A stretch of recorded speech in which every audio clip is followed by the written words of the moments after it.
it rubs me the wrong way when people think meditation is for relaxation.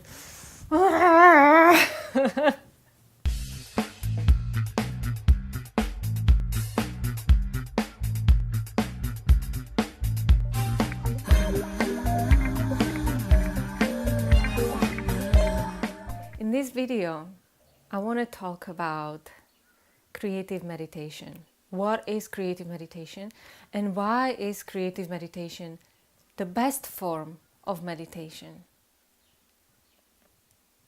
And it's totally just point by point taken from one of Yogi Bhajan's lecture that was published in Sadhana Guidelines book.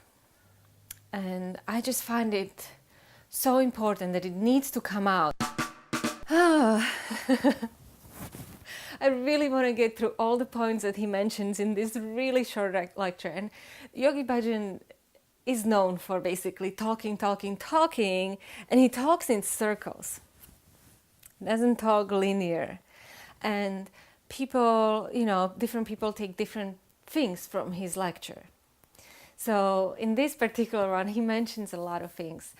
And it all relates to the creative meditation and the way, and if we just take this into our life, the one, and at the end I'll tell you what is the best way to do this creative meditation, what is the best way to live. But first, we all have a soul that belongs to the larger picture. We try to live and pretend as if it's us versus the rest of the world. We try to think that we are separate from the world, and that puts a lot of strain on our soul. Our soul doesn't like that. Our soul really suffers in that kind of relationship. So every time we meditate, we align ourselves with the universal harmony. In a sense, meditation is like a middle point between the universal harmony and the harmony in the spirit, in your life. Because through the meditation, you tune in, listen, and then based on what your mind, what your emotions, what your desires are, you put it into action. So putting action is the creative meditation. Okay? I have mentioned coordinating yourself with cosmic harmony, with the infinite, right? Because cosmos is infinite, with the divine. And here is one point that we should always remember, because we think the divine is some kind of being that is removed from us, but it is not. Any person, any circumstance that expands your thinking in some way, in some moment, that makes you feel good, makes you feel love, is divine. And it comes from the divine place. It comes from the higher place. And Tolstoy has a very beautiful story, because Tolstoy at one point in his life got really into Christianity and got really into Jesus. And he has this beautiful story about how you let God into your life, and how God would tell him, hey, I'm going to come and visit you today. Be ready for me. And he's like, okay. This old man, was sitting in his house. And first there was a woman, and she didn't have any coat on. And he gave her the coat because he was waiting for God, he helped her. Then there were some other people that were coming, and he helped them all. He fed them and was very nice to them. And then I guess at the end, the God said, hey, I came to visit you so many times. So the divine visits us every moment. It's just up to us when we can realize it. How the person makes you feel is how they make you inspired to something, is means that they come from certain place. One person really comes to mind, and those that know me know that I love Bernie Sanders, and this is exactly what he inspires in me. It's like he inspires like this greatness. Yes, we can have it, and he's such an integral person, so committed to his words, and he just keeps on repeating. And to me, he helps me expand, and I see him as the coming from the divine source. So just in the same way, like some people can inspire the divine in you, some people can inspire the lower tendencies in you. And we as people have usually two basic tendencies during our lives, and this is Yogi Bhajan's third point: tendency to suicide or a tendency to live. And a tendency to suicide doesn't mean that you are like you want to kill yourself. It really means how you are taking care of yourself and the choices that you make in your life. For example, the choice to just eat bucket of ice cream or drink bottle of vodka is a suicidal tendency, right? It's not good for you, but there is just something, you kind of like feel so sad that day, or there's something that happened, and you just kind of feel like, just want to give up on this life, give up on like all the good things that I've been doing, because what is the point? So that is the tendency, right?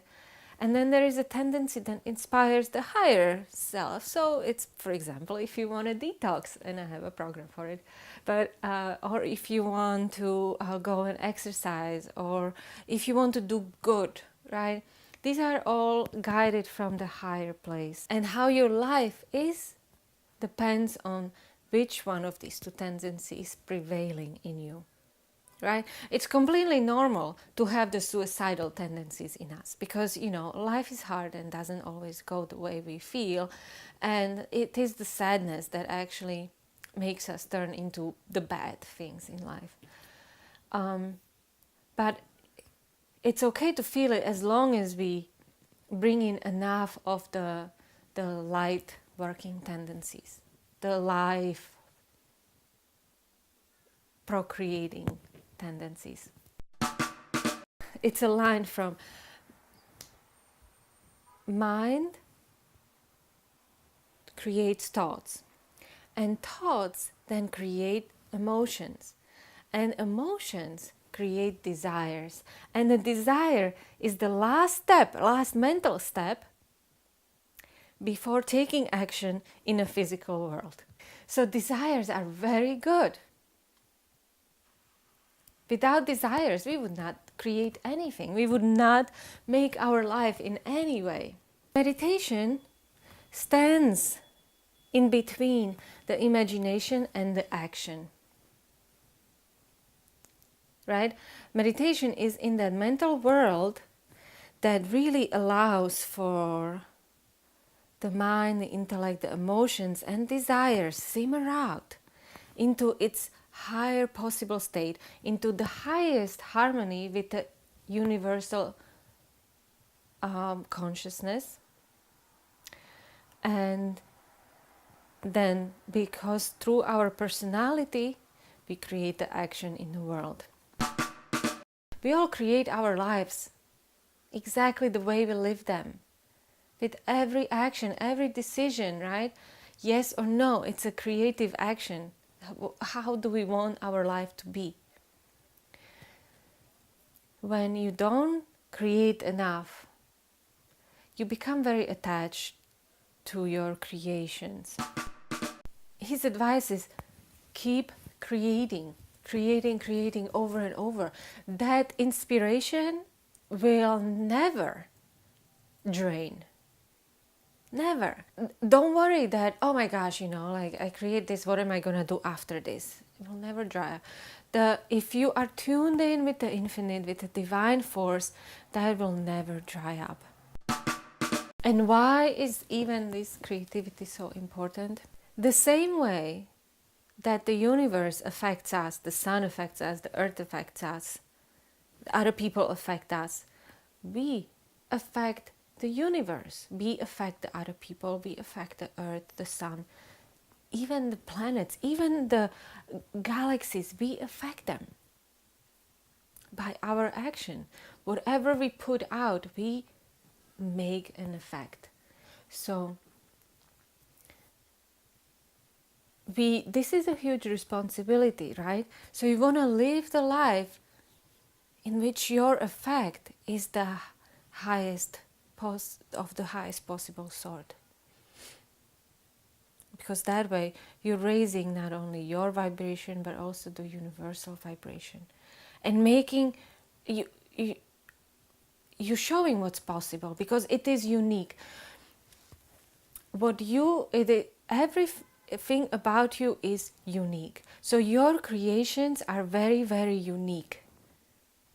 And this is another point that he says, and it all it all ties in.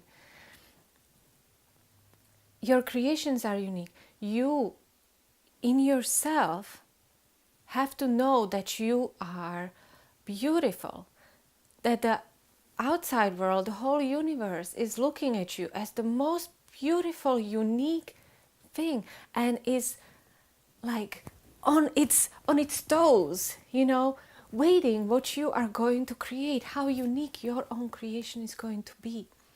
So tune in and create from the higher place, your own creative space. Put your mark into the world, put your mark into the universe. Don't let outside judgment block you. Judgment is limiting. You are unlimited.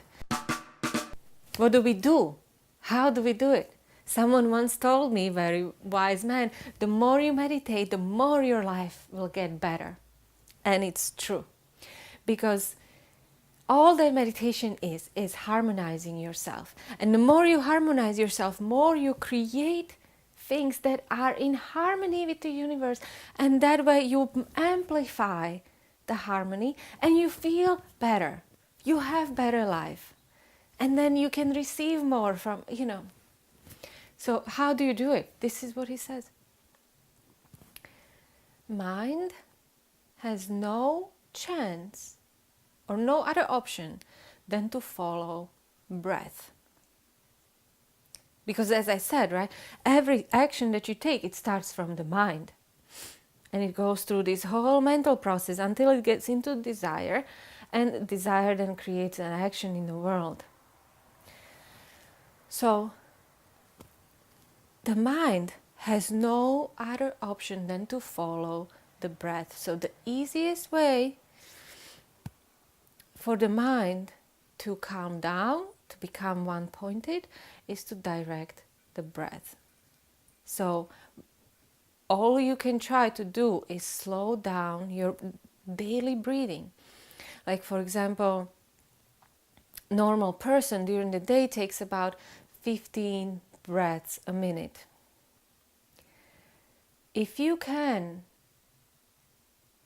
train yourself to slow it down to about 8 repetitions in a minute, you are automatically tuning in more into the universal harmony, slowing down the mind, making it one-pointed. When the breath is really fast, the mind becomes scattered. And it jumps from one thing to another. It also splits from yes and no. And it is less likely to take an action. One-pointed mind, it's much easier for it to take the action. This is what we want, right? Because we want to take the action that creates our better life. That is all from me on creative meditation. which actually just means living life in a creative way. Satnam, I really wish for all of us to have life that is in our control and led by our higher self and our higher efforts, without the limits and judgments. Satnam.